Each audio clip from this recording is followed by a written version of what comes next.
One school day, a boy named Tom was sitting in class and doing math. It was 6 more minutes until after school. As he was doing his homework, something caught his eye. His desk was next to the window, and he turned and looked to the grass outside. It looked like a picture. When school was over, he ran to the spot where he saw it. He ran fast so that no one else could grab it. He picked it up and smiled. It had a picture of the most beautiful girl he had ever seen. She had a dress with tights on and red shoes, and her hand was formed into a peace sign. She was so beautiful he wanted to meet her, so he ran all over the school and asked everyone if they knew her or have ever seen her before.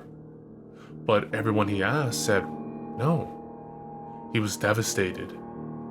When he was home, he asked his older sister if she knew the girl, but unfortunately, she also said no. It was very late, so Tom walked up the stairs, placed the picture on his bedside table, and went to sleep.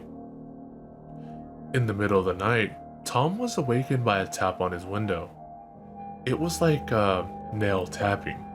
He got scared. After the tapping, he heard a giggle. He saw a shadow near his window, so he got out of his bed, walked towards the window, and opened it up and followed the giggling. By the time he reached it, it was gone. The next day, he asked his neighbors if they knew her. Everybody said, sorry, no. When his mother came home, he even asked if she knew her. She said no. He went to his room, placed the picture on his desk, and fell asleep. Once again, he was awakened by a tapping. He took a picture and followed the giggling. He walked across the road when suddenly, he got hit by a car. He was dead with the picture in his hand. The driver got out of the car and tried to help him, but it was too late. Suddenly, he saw the picture and picked it up. He saw a cute girl holding up 3 fingers.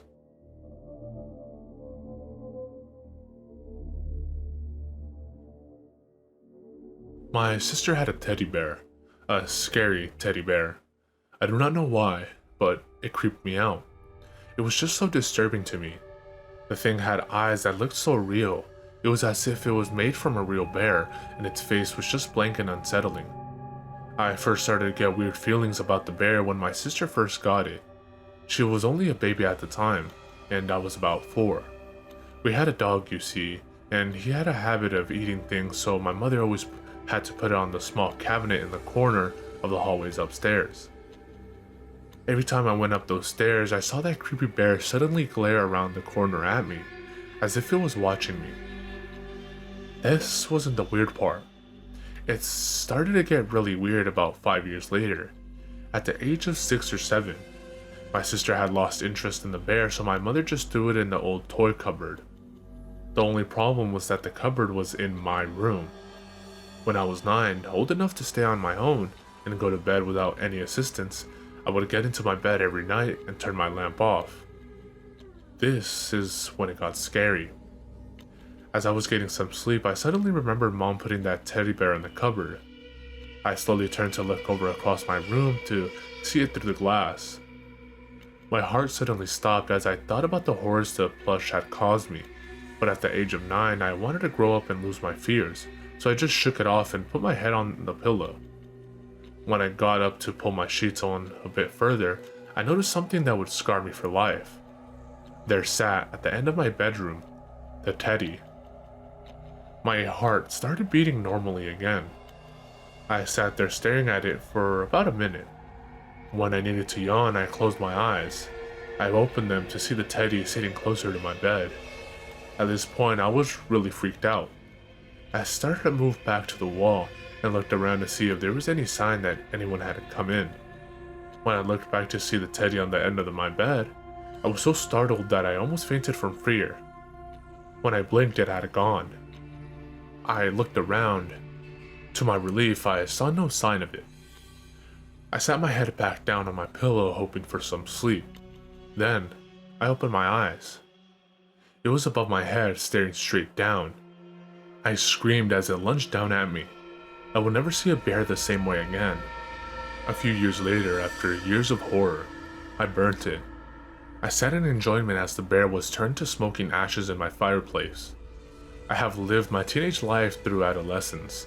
The only thing I could remember that was in any way similar to my bad experience was when I watched Trainspotting. The fucking baby scene shocked me so badly, but other than that, all was well. When I turned 19, I was about to move into my new home. I had been given the keys to the house and was ready to set up my furniture. After hours of carrying, I carried the final box from the removal truck into the front door and shut the door behind me. I turned to go into the kitchen and put it on the table. I opened it to see a cabinet. I took it out, walked into my new living room, and placed it in the corner. Stared at it and thought to myself, I don't remember packing this cabinet. I didn't really care that much as I had just moved into my new home. I walked back into the kitchen to grab my television and brought it into the living room when I saw it.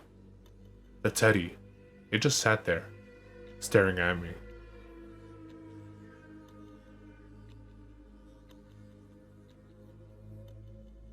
There was a very famous author named David who had written quite a few best-selling horror novels. All of the literary critics praised his talent for plot twists and surprise endings. He received a large amount of fan mail every day, and some budding authors even sent him manuscripts in the hopes that he would help them get their work published.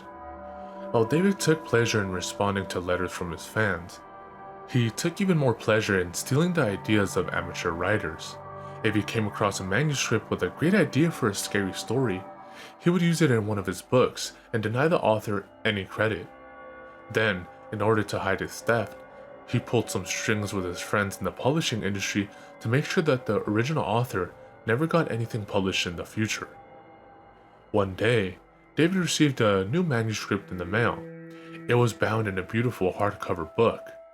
He read the first chapter and felt that he knew how the story would end. As he continued reading, he became more and more certain that he could guess the twist ending. It was growing late, but he wanted to finish reading the manuscript to see whether or not he was right. When David came to the final chapter, he realized that the last few pages of the book were stuck together. Anxious to read further, he pulled the pages apart. He felt increasingly tired, but he still kept reading. Finally, he came to the end of the book. It was exactly the twist ending he had anticipated. The husband had hanged himself just as his wife was committing suicide in the next room. David made a mental note to steal the idea and use it in his next story. Just then he noticed that, after the words "the end," there was a little handwritten comment from the author. It read, "I already know that you are planning to steal the ideas in the story. I know because you did the exact same thing to me the last time I sent you a manuscript. You published it under your own name and didn't give me any credit. You ripped me off and blacklisted me in the industry.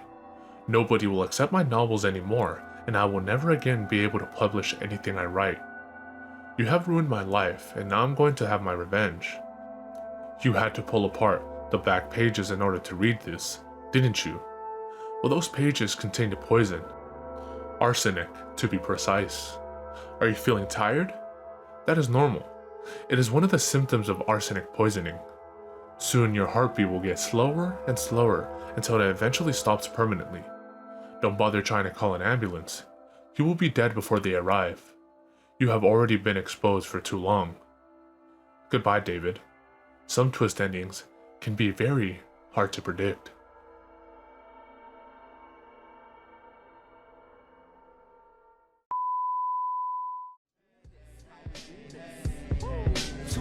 Letting the blow, getting the dough. We be checking your hoe while you sweating the flow. I be intellectual, incredible, flexible. I turn the virgin sexual, impeccable, but technical. I be the first letter. If you ain't know, check the alphabetical order. My natural elements, chemical shorter to leave it cruel. More bloodier, the menstrual waters on the 28th. Your thoughts are pennyweight. I'ma generate these bonds.